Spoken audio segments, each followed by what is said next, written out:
গত নির্বাচনে যারা পরাজিত হয়েছিলেন তাদেরকে কনসোলেশন প্রাইজ, সান্ত্বনা পুরস্কার হিসাবে বিভিন্ন জায়গায় প্রশাসক হিসাবে নিয়োগ দেওয়া হচ্ছে।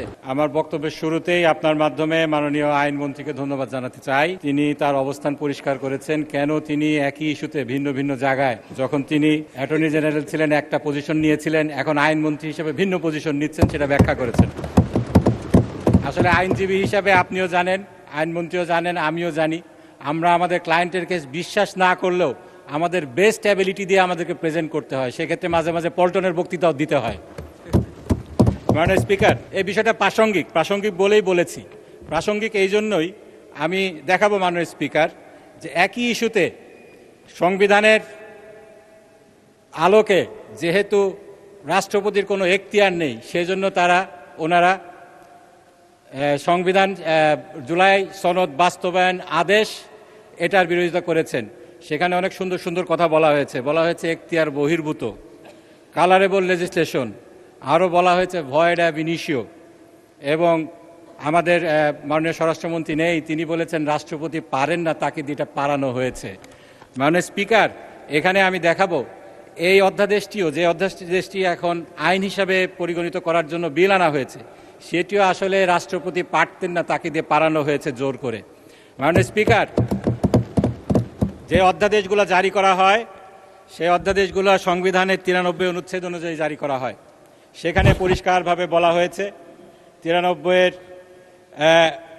1 দফায় বলা হয়েছে যে তবে শর্ত থাকে যে এই দফার অধীনে কোনো অধ্যাদেশ এমন কোনো বিধান করা হইবে না যাহাতে খতে বলা হয়েছে যাহাতে এই সংবিধানের কোনো বিধান পরিবর্তিত বা রহিত হইয়া যায়। মাননীয় স্পিকার, এই যে বিলটি, এই বিলে বিশেষ পরিস্থিতিতে স্থানীয় সরকার যেই ইয়েরা রয়েছেন, মেয়র কিংবা কাউন্সিলররা রয়েছেন, সেখানকার 32 কতে সরকারকে ক্ষমতা দেয়া হয়েছে তাদেরকে বিশেষ পরিস্থিতিতে রিমুভ করা যাবে। আবার 42 কতে বলা হয়েছে বিশেষ পরিস্থিতিতে প্রশাসক নিয়োগের ক্ষমতা সরকারের থাকবে। এই বিশেষ পরিস্থিতি এবং অন্যান্য বিষয়ে পরে আসছি। মাননীয় স্পিকার, প্রথম যে বিষয়টি এখানে গুরুত্বপূর্ণ, সেখানে সংবিধানের যে ধারাটি লঙ্ঘন করে এই অধ্যাদেশটি জারি করা হয়েছে সেটি হলো সংবিধানের 59-এর 1 অনুচ্ছেদ। সেখানে বলা হয়েছে আইন অনুযায়ী নির্বাচিত ব্যক্তিদের সমন্বয়ে গঠিত প্রতিষ্ঠানসমূহের উপরে প্রজাতন্ত্রের প্রত্যেক প্রশাসনিক একাংশের স্থানীয় শাসনের ভার প্রদান করা হইবে। এখানে মাননীয় স্পিকার, অনির্বাচিত প্রশাসক বসানোর প্রভিশন তো কোনোভাবেই গ্রহণযোগ্য হইতে পারে না। তা সত্ত্বেও 59 অনুচ্ছেদ এবং 93-এর 1-এর খ অনুচ্ছেদকে লঙ্ঘন করে রাষ্ট্রপতিকে দিয়ে পারিয়ে এই অধ্যাদেশটা জারি করা হয়েছে। এই অধ্যাদেশটি কি কালারেবল লেজিসলেশন হবে না মাননীয় স্পিকার? এই অধ্যাদেশটি কি ভয়েড অ্যাব ইনিশিও হবে না মাননীয় স্পিকার?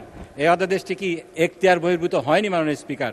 এটা বিশেষ একটা পরিস্থিতি ছিল আমাদের দেশে মাননীয় স্পিকার, যখন আমরা দেখেছি নির্বাচিত সকল স্থানীয় প্রতিনিধিগণ ফ্যাসিবাদীর আমলে নির্বাচিত হয়েছিলেন, তারা দেশ ছেড়ে চলে গিয়েছিলেন, কেউ গা ঢাকা দিয়েছিলেন। সেই পরিস্থিতিতে এই অধ্যাদেশটি জারি করা হয়েছে। এই অধ্যাদেশটি এই নির্বাচিত সরকারের জন্য আইন হিসাবে পরিণত করার কোনো দরকার ছিল না।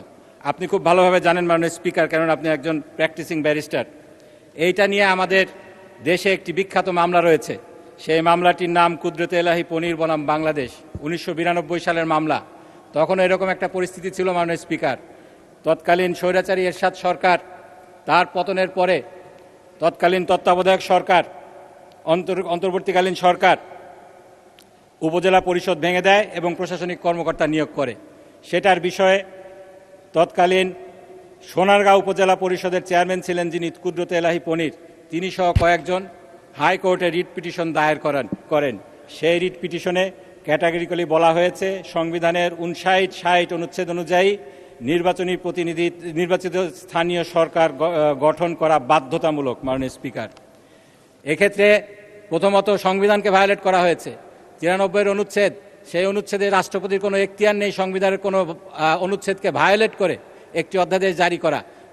তারপরেও আমরা দেখছি এটার উপরে একটি কেস রয়েছে, সেই কেসের রায়টাকেও ভায়োলেট করে স্থানীয় পরিষদ যেই প্রশাসকগুলা রয়েছে তাদেরকে নিয়োগ দেওয়া হচ্ছে।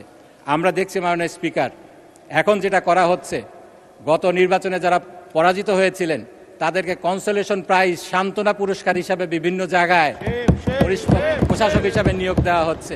ঢাকা দক্ষিণ, ঢাকা উত্তর, চাঁপাইনবাবগঞ্জ, আর কয়টার কথা বলবো মাননীয় স্পিকার, ময়মনসিংহ, কুমিল্লা। মাননীয় স্পিকার, এই যে বিশেষ পরিস্থিতির কথা বলা হয়েছে, বিশেষ পরিস্থিতিটা কি এই আইনে তো বলা নেই, 32 কতেও বলা নেই, 42 কতেও বলা নেই, এবং এখানে সরকারের হাতে এটার বিচারভার অ্যাবসুলুটলি দিয়ে দেওয়া হয়েছে, কোনো মানদণ্ড এখানে সেট করা হয়নি। এর মাধ্যমে আমরা যেটা আশঙ্কা করছি, এই আইনের আরবিট্রারি অ্যাপ্লিকেশন হবে নির্বাচিত প্রতিনিধিদেরকে সরিয়ে দিয়ে অনির্বাচিত প্রশাসক ভবিষ্যতে বসানোর যে রাস্তাটা আছে সেই রাস্তাটাকে এখানে খোলা হলো। মাননীয় স্পিকার, নির্বাচনের কথা যখন আসলোই, আজকে 2টা উপনির্বাচন হয়েছে। মানুষজন বলছে 96 ছিল বগুড়া, 96 ছিল মাগুরা, সেটা হলো আজকে বগুড়া। সেই একই কাহিনী আমরা দেখছি। সেই ভোট কারচুপি তখন ছিল, অনেকে বলতো, আমি সেই কথাটা মুখে আনতে চাই না, কুকুরের কথা বলা হয়েছে, সেটার একটা কথা আছে, সেখান থেকে এখন হয়ে গিয়েছে বাচ্চারা এখন ভোট দিচ্ছে। মাননীয় স্পিকার, এই যদি চলতে থাকে তাহলে বিশ্বাসের জায়গাটা কোথায় থাকবে? বিশ্বাসের জায়গা যদি নষ্ট হয়ে যায় তাহলে কিন্তু এই সরকারের ভিত নড়ে উঠবে, এবং তখন কিন্তু এই বিপ্লবের যে আশা আকাঙ্ক্ষা জনগণের ছিল, সে আশা আকাঙ্ক্ষার কিন্তু প্রতিফলন ঘটবে না। মাননীয় স্পিকার, এই যে স্থানীয় সরকার, এখানে যে প্রতিটা স্তরে নির্বাচিত প্রতিনিধি দেয়া হবে, এটা কিন্তু বিএনপি নির্বাচনী ইশতেহারে এসেছে। সেখানে বলা হয়েছে মৃত্যু ছাড়া অন্য কোনো কারণে অনির্বাচিত প্রশাসক বসানো হবে না। 31 দফাতেও একই কথা বলা হয়েছে। এই নির্বাচনী ইশতেহার, সেই নির্বাচনী ইশতেহার দেখিয়ে এবং সেই নির্বাচনী ইশতেহারের পরিপ্রেক্ষিতে, নির্বাচনের পরিপ্রেক্ষিতে এই সরকার ক্ষমতায় এসেছে।